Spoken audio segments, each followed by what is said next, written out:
Hi everyone and welcome to my place. Aren't these just the cutest little things?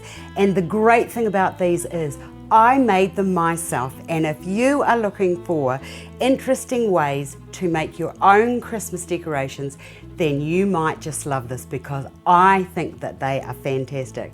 And you only need a few materials to make them, and it's a wonderful way of wasting a couple of hours on a good self-craft day.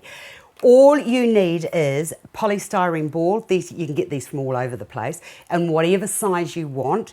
Then you also need some beautiful fabric. I buy these in a pack, and I think they're called fat packs or something like that. They're for patchworking. Beautiful packs. They've all, different types of designs, all color coded, different patterns, ready to go. You need a pair of scissors and a Satay stick, and you need all of your fabric cut into little squares. Now, if you're doing a little ball, have little squares. If you can go, the bigger the ball, the bigger the squares can be. But because you're putting a flat onto a round, what I discovered is that the smaller the squares were, the better they were for applying something to this. Right, very, very easy. I've got some Mod Podge, or you could use PVA glue, and I've got a few pins and some strings. Right, the first thing to do is to get your Satay stick and to just push that right into there like that. Now, two reasons I'm doing that is it's going to make it easy for me to work with, plus I've got a hole there in which I can fix my hanger because I couldn't actually get a needle long enough so that I could poke it through, so that was just my quick solution. Okay, you might also need a glass to put it into. Right, so easy. It's like decoupage, any kind of a surface, but I'm doing it onto this round little ball.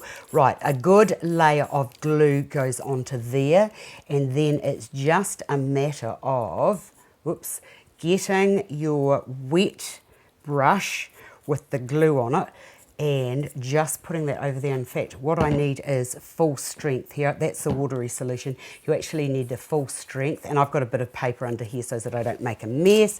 And then once you've done that, it's just a matter of putting your next lot over and then just smoothing that gently down like that and continuing around. I need a bit of full strength here.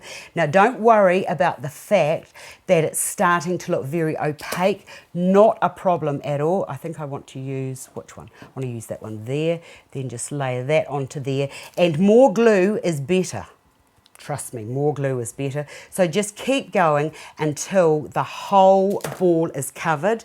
Then give it 2 coats of full strength PVA glue or the Mod Podge and leave it to dry. Right, from there, let me just get rid of that. Once you have done that, what I did here was with that hole, and just, when you're doing it, to dry them, all I did was, once they were all covered, I just left it in the jar and put it outside or in a warm environment for it to dry out. Right, with that hole that you'd previously made, what I did here was just get a piece of string and just push that back, push that back down into that hole. Why don't I use the fat end? Yeah, it would make sense, wouldn't it? And that just gets pushed down into there like so that it's nice and firm. Don't worry about hot gluing it at this stage. Then get yourself a little bit more of the jute or your rope or whatever you're wanting to use. You could use lace, you could use whatever you wanted here, and then cut that there so that you've got a nice little bow, and then either glue that on, or what I did was, just for a little bit of added extra detail, I've just used a wee pearl pin there, and then that just gets pushed into there, and I just know that that's not going to go anywhere. Fancy half a dozen these in a box to give to a friend. Lovely, lovely, lovely Christmas presents. Hope you've enjoyed that. Merry Christmas, and I'll see you again.